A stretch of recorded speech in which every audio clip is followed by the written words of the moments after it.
Après qu'ils eurent jeûné et prié, ils les firent partir.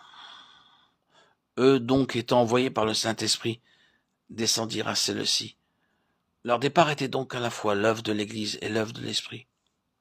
Voilà la position normale. On voit des hommes qui sont envoyés par le Saint-Esprit tout seuls, au milieu de l'indifférence ou de l'opposition de l'Église. Le Saint-Esprit fait son œuvre. On voit aussi des hommes qui sont envoyés par l'Église seule. Elle trouve convenable de faire cette œuvre. Et elle l'a fait, mais sans guéruser de ce jeûne et de ces prières qui témoignent du besoin de recourir à l'Esprit et de ne rien faire sans lui. Heureuse l'Église qui se laisse guider par l'Esprit. Heureuse la mission qui a été inspirée par l'Esprit et qui attend de lui seule lumière et bénédiction. 10 jours de prière d'attente, et alors l'Esprit descendit en langue de feu. Voilà comment naquit l'Église à Jérusalem. Vaquer au service du Seigneur et jeûner. Et encore, jeûner et prier. Et l'Esprit désigna Barnabas et Paul. C'est ainsi que l'Église devint à Antioche une Église missionnaire. C'est de la prière et de l'attente ici-bas, c'est de la puissance de l'Esprit dans le ciel que l'Église de Christ et ses missions reçoivent force, joie et bénédiction. Qu'il me soit permis ici de dire à tout missionnaire qui entendra ces paroles, qui prenne courage. Le Saint-Esprit qui est la toute-puissance de Dieu et qui nous apporte la présence même de Jésus, le Saint-Esprit soit avec toi et en toi. C'est lui qui fait l'œuvre. Attends-toi à lui et compte sur lui. Ton œuvre est son œuvre. C'est lui qui l'accomplira. Qu'il me soit aussi permis de dire à chacun de ceux qui se cherchent à hâter l'avancement du règne de Dieu, soit en vaquant directement à l'œuvre des missions, soit en y contribuant par des dons, par des prières ou de quelque autre manière, d'être courageux,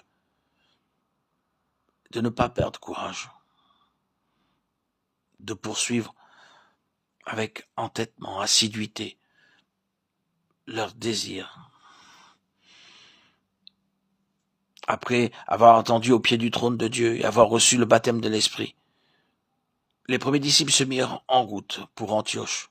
Là, ils s'arrêtèrent, jeûnèrent et prièrent pour être ensuite envoyés à Rome et bien au-delà encore. Apprenons d'eux le secret de leur force. Que tout ami des missions, que tout ouvrier dans le champ des missions, commence donc par chercher à être rempli de cet esprit divin qui fait des missions son œuvre à lui. Que votre désir, votre aspiration soit toujours